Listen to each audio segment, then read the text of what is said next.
أعوذ بالله من الشيطان الرجيم بسم الله الرحمن الرحيم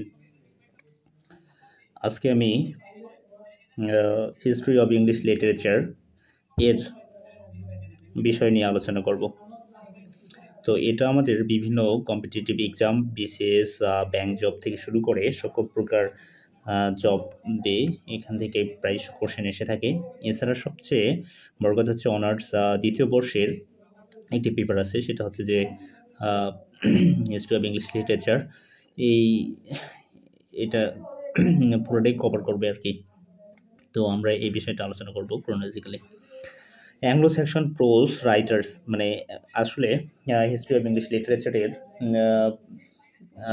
এই history of English লিটারেচারে আমরা বেশ কিছু পিরিয়ড বা অ্যাজ লক্ষ্য করতে পারি। সেটা হচ্ছে যে প্রথম যে পিরিয়ডটা বা অ্যাজটা হচ্ছে সেটা হচ্ছে যে দ্য ওল্ড ইংলিশ পিরিয়ড, এটাকে আবার অনেকে দ্য অ্যাংলো সেকশন পিরিয়ডও বলে থাকে।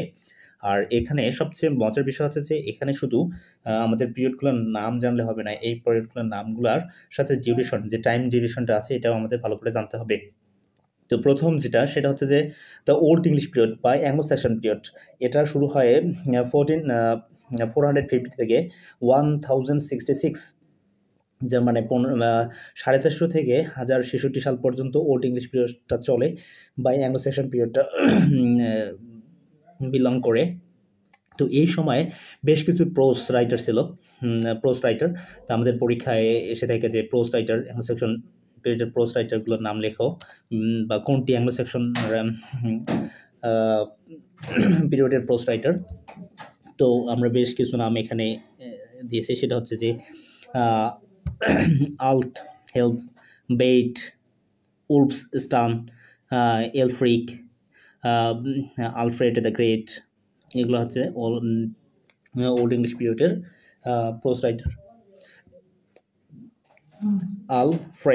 আলফ্রেড গদ্যের জনক বলা হয় আলফ্রেডকে, ঠিক আছে। এলফ ধর্মীয় গদ্য লেখক এলফ, এবং উলফস্টান উগ্র ধর্ম উপদেশক, এবং বেটকে ইতিহাসবিদ বলা হয়, ইতিহাস ভেনারেবল বেট, এবং হেলথ প্রাচীন গির্জার পণ্ডিত। এই বিষয়গুলো আমাদের মাথায় রাখতে হবে, এগুলো আসে পরীক্ষায়। তো নেক্সটে দেখি যে আমরা প্রথম একটু কথাবার্তা বলি যে ব্রিটেনের জন্ম হলো কিভাবে। ব্রিটেন প্রি হিস্টরি, হাজার হাজার বছর আগে ব্রিটেন মহাদেশীয় ইউরোপের সঙ্গে যুক্ত ছিল। কেল্টিক ট্রাইবস বলতে ব্রিটনস, গেলস, পিক্ট ইত্যাদি জাতিগুলোকে একসাথে কেল্টিক ট্রাইবস বলে। তার মানে ব্রিটনস, গেলস এবং পিক্টস প্রথমে বড় হাজার হাজার বছর আগে ব্রিটেন মহাদেশীয় সাথে এটা যুক্ত ছিল। তাহলে বড় জাতি তারা ব্রিটেন এ বসতি স্থাপন করে খ্রিস্টপূর্ব প্রায় 600 BC এর দিকে। তাই দ্বীপটির নাম হয়ে যায় ব্রিটেনিয়া। তাহলে আমরা সর্বপ্রথম যেটা জানতে পারছি যে এটা একটা ছিল একটা দ্বীপ, আর এই দ্বীপটির নাম ছিল ব্রিটেনিয়া। কেন ব্রিটেনিয়া হলো? কারণ এখানে কেল্টিক, মানে এখানে কিছু উপজাতি বসবাস করতো, আর উপজাতিগুলোকে একসাথে কেল্টিক ট্রাইবস বা উপজাতি বলা হতো। আর এদের মধ্যে প্রধান ছিল ব্রিটনস উপজাতি, তাই এদের নাম অনুসারে ব্রিটেনিয়া নামটা আসে, ঠিক আছে। পরবর্তীতে আমরা এটাকে ব্রিটেন হিসেবে দেখতে পারবো। তো রোমান ব্রিটেন 1443 এডিতে রোমান বলতে refers to the ancient Roman civilisation that conquest and ruled over Britain for nearly 4 centuries, from AD 1443 to the early 18th century. তার মানে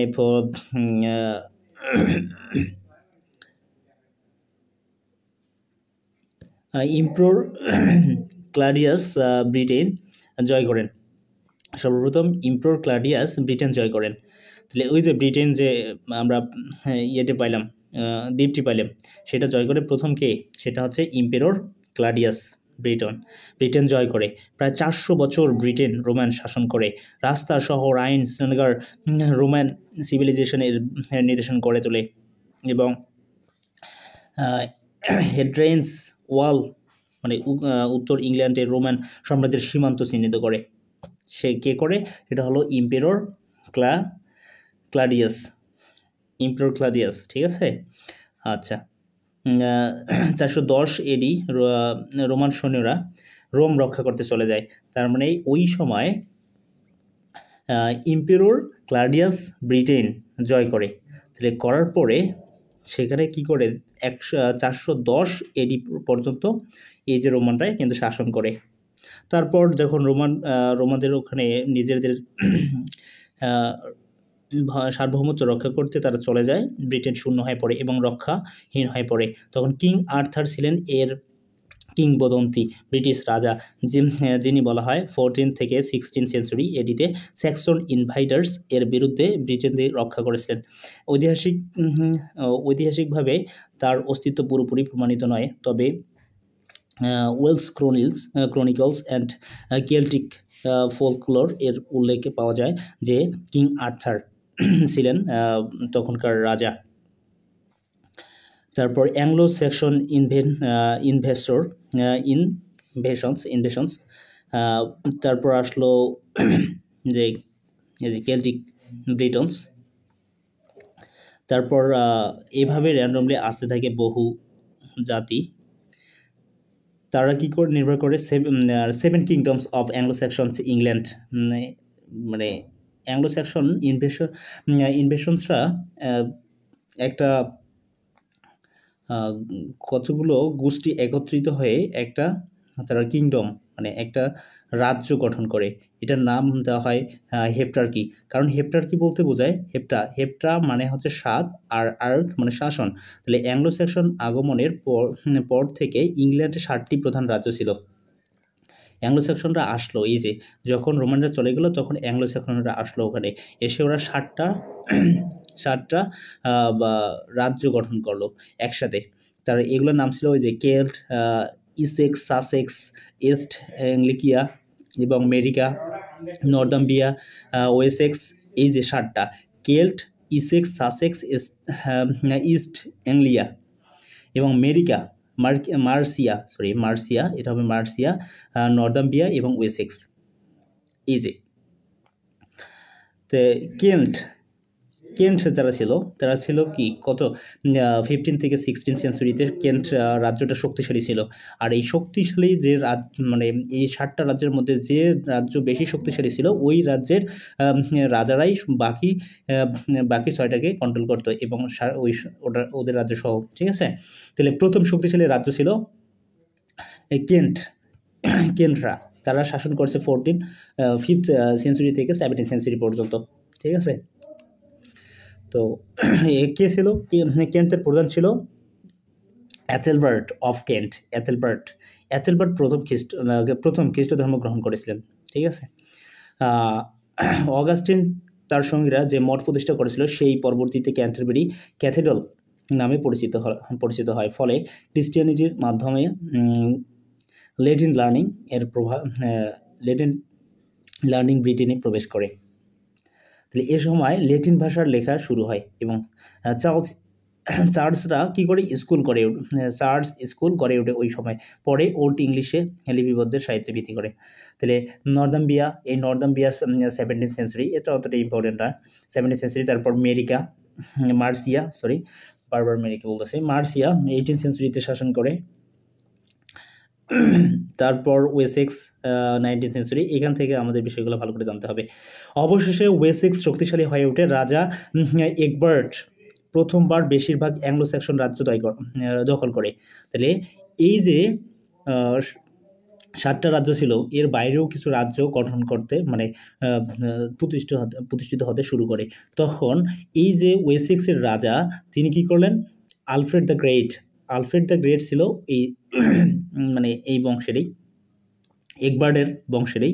তাহলে এগবার্ট শাসন করতো ওয়েসেক্স 19th সেঞ্চুরিতে, ঠিক আছে। তার বংশ থেকেই পরবর্তীতে আমরা জানি যে আলফ্রেড দ্য গ্রেট কি করে, ওই যে পরবর্তীতে যে আমরা ব্রিটেনের ইতিহাসে জানি যে আলফ্রেড দ্য গ্রেট একটা খুবই গুরুত্বপূর্ণ এবং পার্সন। তিনি ইংল্যান্ডকে রক্ষা করেন ভাইকিংদের হাত থেকে। তাহলে প্রশ্ন এসে থাকে who was the Alfred the Great. তাহলে আলফ্রেড দ্য গ্রেট 849 এডিতে তিনি জন্মগ্রহণ করেন, ঠিক আছে। রাজত্বকাল ছিল তিনি 871 মানে 871 সাল থেকে 899 এডি পর্যন্ত ওয়েসেক্সের রাজা। তখন ইংল্যান্ড ক্রমাগত ভাইকিং বা ডেনিশ ইনভেডার্সদের আক্রমণে জর্জরিত। মানে ভাইকিংস বা ডেনিশরা বারবার আক্রমণ করছিল। আলফ্রেড প্রথমে পরাজিত হলে পরে 878 এডিতে ব্যাটল অফ ইডিংটন এর বিজয় হন এবং ডেনল মানে ডেনিশরা দখলকৃত অঞ্চল, যে জায়গাগুলোতে ডেনিশরা দখল করেছিল আগে আলফ্রেড দ্য গ্রেটকে পরাজিত করেছিল, সেগুলো আবার উদ্ধার করে এবং অ্যাংলো স্যাক্সন অঞ্চল ভাগাভাগি হয়। তার মৃত্যু হয় 899 এডিতে, ঠিক আছে। তিনি ছিলেন একাধারে যোদ্ধা, রাজনৈতিক এবং সংস্কার। ইংল্যান্ডের রাজনৈতিক ঐক্যের ভিত্তি স্থাপন করে তিনি। এই পরবর্তীতে ইংল্যান্ড, আমরা যে ব্রিটেন পড়তেছি, ব্রিটেনের পরবর্তীতে এটা কি হয়, ইংল্যান্ড নামে আমরা জানতেছি এখন বর্তমান। তো ওই ইংল্যান্ড কিন্তু তিনি ছিলেন একাধারে যোদ্ধা এবং ইংল্যান্ডের ভিত্তি স্থাপক। তাহলে ল মেকিং ডুম বুক নামে আইন সংকলন করেন। এডুকেশন রিফর্ম, সাধারণ মানুষের শিক্ষা বৃদ্ধি ও পাদ্রীদের অশিক্ষা দূরীকরণের উদ্যোগ নেন। পাদ্রীদের মানে তাই তিনি শুধু সামরিক নয়, সাংস্কৃতিক পুনর্জাগরণের পথিকৃৎ, ফাদার অফ ইংলিশ প্রোজ বলা হয়। তাহলে আমরা ফাদার অফ ইংলিশ প্রোজ কাকে জানি, সেটা হচ্ছে যে কিং আলফ্রেড দ্য গ্রেট। কেন? কারণ তিনি ওই সময়ের রাজা ছিলেন। কত সাল থেকে কত সাল পর্যন্ত রাজত্ব করেন? 871 সাল থেকে 899 এডি পর্যন্ত তিনি, আমি বারবার সাল বলতেছি, এটা সাল হবে না, এটা হবে এডি। তো ফাদার অফ ইংলিশ প্রোজ বলা হয়। আলফ্রেড বুঝতে পেরেছিলেন ল্যাটিন লেখা বইগুলো সাধারণত মানুষ বোঝে না, তাই তিনি ল্যাটিন বা ওল্ড ইংলিশের অনুবাদ চালু করেন। সবচেয়ে গুরুত্বপূর্ণ অনুবাদ Pope Gregory's pastoral care, church ও ধর্মীয় নেতৃত্বের দায়িত্ব নিয়ে বেটসের ecclesiastical history of English people, এই যে তার লেখা, মানে তার অনুবাদ গ্রন্থ এটা একটা, যে Bede's ecclesiastical history of English people. এভাবে তিনি সাধারণত ইংরেজি ভাষার জ্ঞান পৌঁছে দেন, তাই তিনি ফাদার অফ ইংলিশ প্রোজ নামে পরিচিত। প্রতিটি অনুবাদের শুরুতে আলফ্রেড নিজেই ভূমিকা প্রিফেস লিখতেন। এগুলো ছিল অরিজিনাল ইংলিশ প্রোজ স্টাইল এর সূচনা। তার ভাষা ছিল সহজ সরল ও শিক্ষণীয়। অ্যাংলো স্যাক্সন ক্রনিকল, যেটা আলফ্রেডের তত্ত্বাবধানে দ্য অ্যাংলো স্যাক্সন ক্রনিকল নামে ঐতিহাসিক ঘটনায় লিখিত হয়। এটি ছিল প্রথম ইংলিশ প্রোজ ক্রনিকল, ইতিহাসের লেখার সূচনা। পরবর্তীতে মিডল ইংলিশে হিস্টোরিয়ানসরা এর ভিত্তি তৈরি করে। Alfred the great, the first English man of letters, তার কাজ ইংলিশ প্রোজের ভিত্তি স্থাপন করে এবং তার উদ্যোগে ওল্ড ইংলিশ প্রোজ শুধু ধর্মীয় নয়, দর্শন, ইতিহাস, শিক্ষণ এবং রাজনীতি সর্বক্ষেত্রে প্রবেশ করে। তাই তিনি না থাকলে ল্যাটিন হয়তো দীর্ঘদিন ধরে শাসন করত এবং ইংলিশ প্রোজ দেরিতে বিকশিত হতো। তাই তাকে এসব কারণে তাকে কি বলা হয়? তাকে বলা হচ্ছে ফাদার অফ ইংলিশ প্রোজ।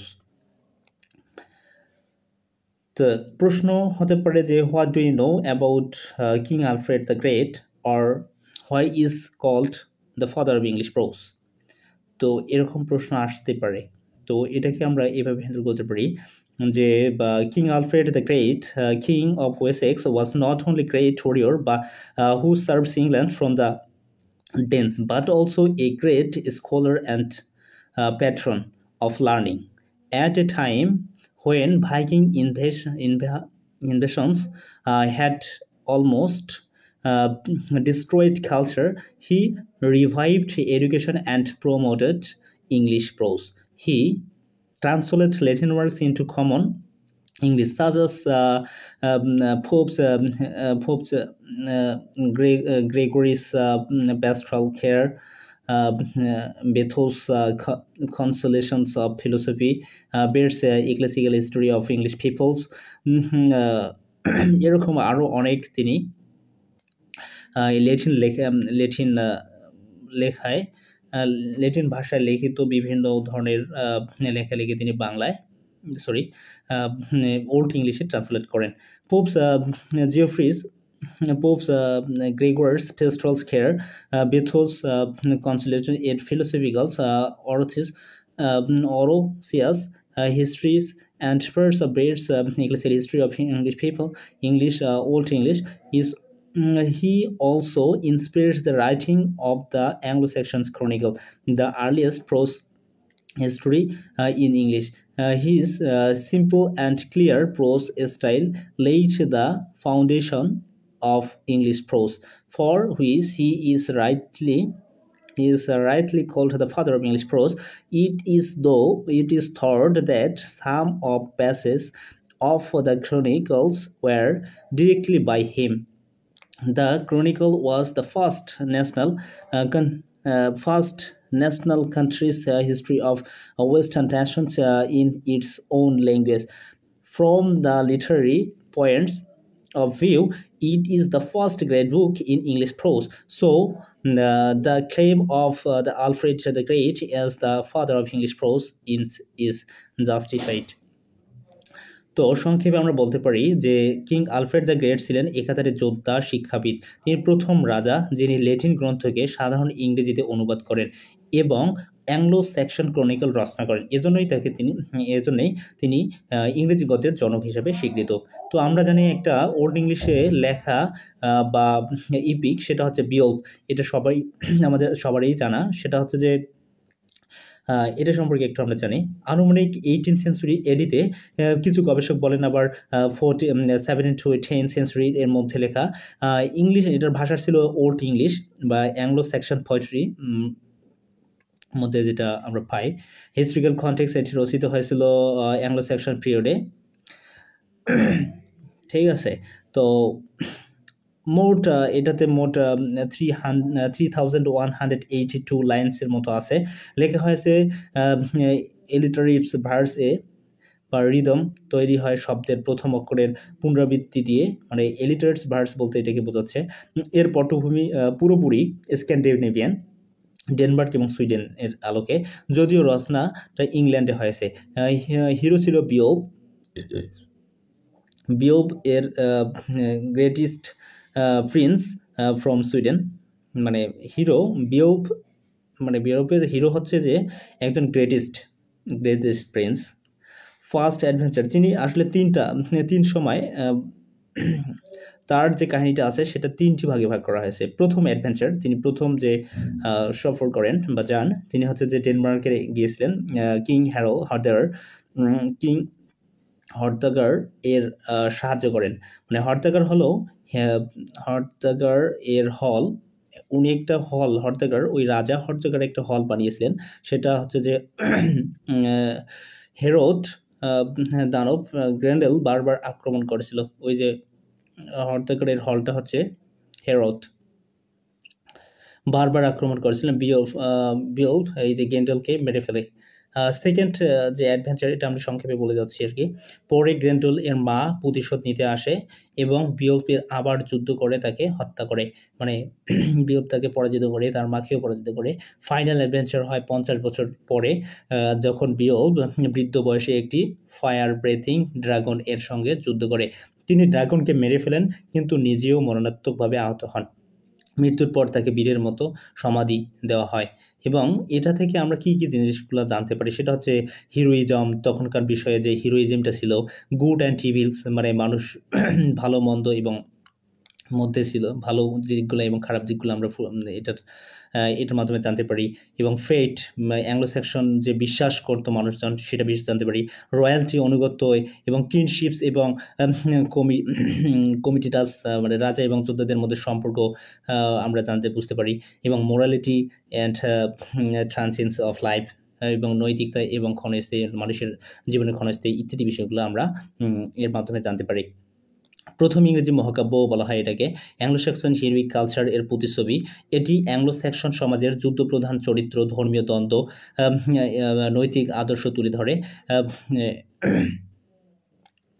তো এটা হচ্ছে যে পরবর্তীতে ইংরেজি মহাকাব্য যেমন মিল্টন এর প্যারাডাইস লস্ট এর ভিত্তি তৈরি করে। এই যে এটা থেকে তো who what do know about Beowulf সম্পর্কে তুমি কি জানো? Write a short note on Beowulf সম্পর্কে একটা শর্ট নোট লেখো। তো এটা আমরা পরীক্ষায় আসলে কিভাবে দিতে পারি, কোন বিষয়গুলো আনতে পারি, সেটা আমি বাংলায় একটু পড়ে যাই। সেটা হচ্ছে বিয়ল্প ইংরেজি সাহিত্যের প্রাচীনতম মহাকাব্য, যা অ্যাংলো স্যাক্সন যুগে প্রাচীন ইংরেজিতে রচিত হয়। এতে 3182টি লাইন রয়েছে, যা অনুপ্রসধর্মী ছন্দে লেখা। কবিতাটি গেটসের রাজপুত্র বিয়ল্পের বীরত্বপূর্ণ। এই যে বিয়ল্প ছিল গেটসের রাজপুত্র, মানে গেটস, এই যে আমরা পড়ছি ওয়েসেক্স, সাসেক্স, গেটস, এই যে গেটসের রাজপুত্র বিয়ল্পস, ঠিক আছে। কর্মকাণ্ড বর্ণনা করা হয়েছে। যিনি ডেনমার্কের দানব গ্রেন্ডল, মানে যে আরেকটা যে মানে রাজ্যে গিয়ে তিনি ওই যে গ্রেন্ডেলের সাথে যুদ্ধ করছিলেন, সেটা হচ্ছে যে ডেনমার্কের দানব গ্রেন্ডেল এবং তার মাকে পরাজিত করে এবং 50 বছর পরে একটি ড্রাগনকে হত্যা করে তিনি তার ক্ষত থেকে মারা যান। মানে এই যে 50 বছর পর যখন ড্রাগনের সাথে মানে যুদ্ধ করেন, তখন তিনি একটি আহত হন, মানে ক্ষত সৃষ্টি হয়, ওই ক্ষত থেকেই তার মৃত্যু হয়। বিয়ল্পের সান্ত্বনা নিয়ে মারা যান যে তিনি তার জনগণকে বাঁচাতে পেরেছেন এবং তাদের জন্য সোনার ধন অর্জন করেছেন। তার মানে ওই যে যখন তিনি ফায়ার ব্রেথ ড্রাগনকে মারে, তখন কিন্তু ড্রাগন কেউ কোথায় ছিল, ওই যে স্বর্ণ পাহারা দিচ্ছিল, আর ওই স্বর্ণগুলো তখন তিনি ওই ড্রাগনকে মেরে স্বর্ণগুলো নিয়ে আসে। এটি সাহিত্যিক বা আনুগত্য ও ভাগ্য এর মতো অ্যাংলো স্যাক্সন বীরত্বপূর্ণ আদর্শকে প্রতিফলিত করে।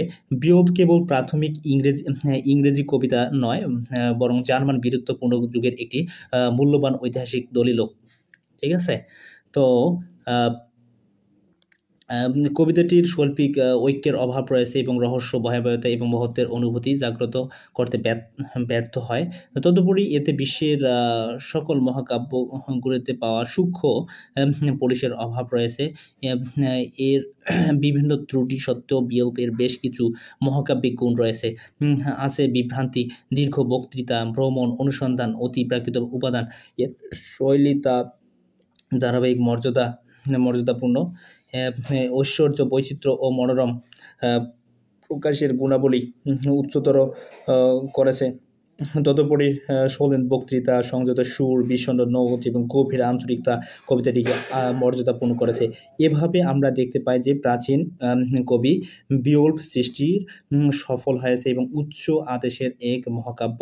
আসলে বিয়ল্প কে লিখেছে সেটা কিন্তু আমরা জানি না, কে এককভাবে কোনো রাইটার লিখেছে না অনেকেরই কথা, এখানে অনেকগুলো রাইটারের কথা একসাথে করে পরবর্তীতে সংকলন করা হয়েছে, তাও আমরা জানি না। তাই এটাকে যদি প্রশ্ন আসে যে বিয়ল্প কে লিখেছেন, তার আমরা বলবো অ্যানোনিমাস, মানে অজানা, এটার জানা কোনো নেই আর কি একভাবে। তো সংক্ষেপে আমি যদি বলি, বিয়ল্প ইংরেজি সাহিত্যের প্রথম মহাকাব্য। এতে বিয়ল্প এর দানব গ্রেন্ডেল বা তার মা শেষ বয়সের ড্রাগনের সঙ্গে যুদ্ধের কাহিনী বলা হয়েছে। এটি অ্যাংলো স্যাক্সন যুগের বীরত্ব, আনুগত্য, ভাগ্যবিশ্বাস এবং মানব জীবনের ক্ষণস্থায়িত্ব তুলে ধরে। এজন্য বিয়ল্প ইংলিশ লিটারেচার এর আর্লিয়েস্ট ইপিক ট্রেজার বলা হয়। তার মধ্যে মানে বিয়ল্পের কাহিনীর পরেই যে আমরা জানি যে ওই সময়ে ওল্ড ইংলিশ পিরিয়ডে বা অ্যাংলো স্যাক্সন পিরিয়ডে বেশ কিছু রাইটারের নাম আমরা জানতে পারি। সেটা হচ্ছে যে তাদের মধ্যে একজন হচ্ছে সাইনিল্প, কিনিউপ, এখানে অনেকেই কিনিউপ বলবে, সাইনিল্প বলবে, তো আমরা সাইনিল্প পড়ি। সেটা হচ্ছে সাইনিল্প বিলং করেন অ্যাংলো স্যাক্সন এর 18 এবং 19 সেঞ্চুরিতে। তিনি ছিলেন ক্রিশ্চিয়ান পোয়েট। তার রচনার সময় অনুমান করা হয় যে 750 থেকে 850 এডিতে এর মধ্যে। ঠিক আছে। সাইনিল্প এর কবিতাগুলো মূলত রিলিজিয়াস এবং ডিভোশনাল নেচারের। তার মেজর 4টা ওয়ার্ক ছিল, সেটা হচ্ছে যে ক্রিস্ট 1, ক্রিস্ট 2, মানে ক্রিস্ট 2, এবং হচ্ছে যে জুলিয়ানা এবং ইলেন, আর লাস্ট হচ্ছে যে ফেট অফ দ্য অ্যাপোস্টলস। এই চারটা তার যে লেখা সেটা খুবই মানে প্রভাব ফেলে পরবর্তীতে। তিনি হলেন second great Anglo Saxons poet after Caedmon. তাহলে কিটমন তার আগে লেখালেখি করছেন কিটমন, এবং তিনি হচ্ছেন মানে কিটমনের পরবর্তীতে তিনি তার লেখালেখিগুলো অনেক মানে সুনাম অর্জন করে। কিটমন ছিলেন প্রথম কবি কিটমন। আর সাইনুল সেই ট্র্যাডিশনকে আরও শিল্পসম্মত রূপ দেন। তাহলে আমরা দুজন রাইটারের বা তখনকার কবির নাম জানতে পারলাম, সেটা হচ্ছে যে সাইনিল, আর হচ্ছে কি সাইনিল আর একটা হলো কিটমন। তাহলে পরীক্ষায় এরকম কোশ্চেন হতে হবে, write shorts note on Cynewulf or to his period does he belong, সে কোন পিরিয়ডে বিলং করে।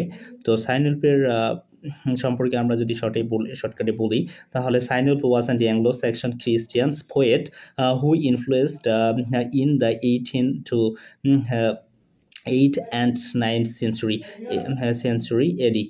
He is the most famous religious poet after Kitmon in Old English literature. Four poems are certainly attributed on him. Number 1, Christ 1, 2, Juliana, Elen, and the Fates of the Apostle. His works are written in alternative verse and marked by deep religious devotions, confessional tone, and vivid imagery. By singing his name in runs, he established his literary identity. Sainul's poetry represents the height of Old English Christian poetry. He is remembered as one of the greatest poets of the Anglo-Saxon period. Despite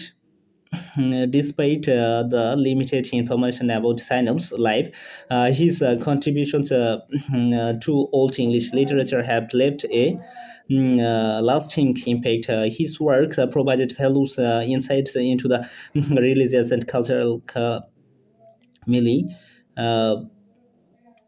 of the Anglo-Saxon period, and his use of language and poetics techniques has made him a notable figure in the study of the early English literature. তো silent সম্পর্কে আমরা এই বিষয়গুলো লিখে দিতে পারি। Broad question এসে থাকে যে what picture of Anglo Saxon life do you get in বিওপ, মানে বিওপের মধ্যে তুমি অ্যাংলো-স্যাক্সন লাইফ মানে মানুষের জীবনধারার মধ্যে কোন বিষয়গুলো তুমি পাও।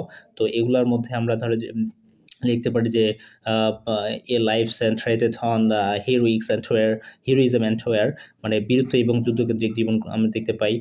The relationship between the kings and his followers, এবং রাজা এবং অনুচর তার রাজ্যের যে প্রজারা আছে তাদের মধ্যে যে সম্পর্ক সেটা আমরা দেখতে পাই।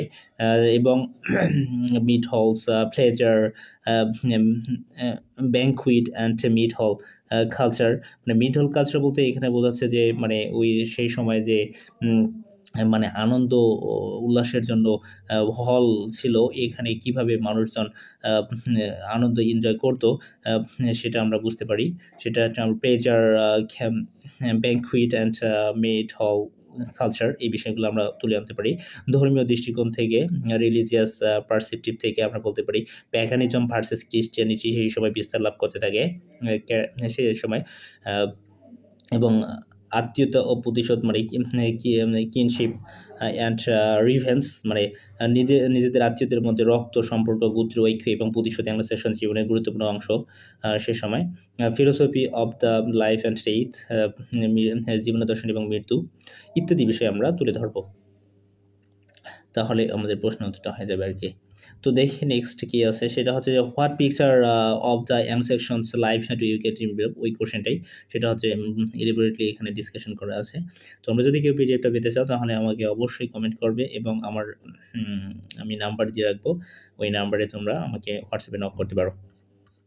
এই পুরো পিডিএফটা আমি দিয়ে দেবো, সমস্যা নেই। তো এডওয়ার্ড যে আমরা যে 7টা মানে রাজ্য দেখেছিলাম, তারা শাসন করেছিল, কে কোন সময় শাসন করেছিল, এই বিষয়গুলো আমি স্পষ্টভাবে এখানে তুলে ধরেছি।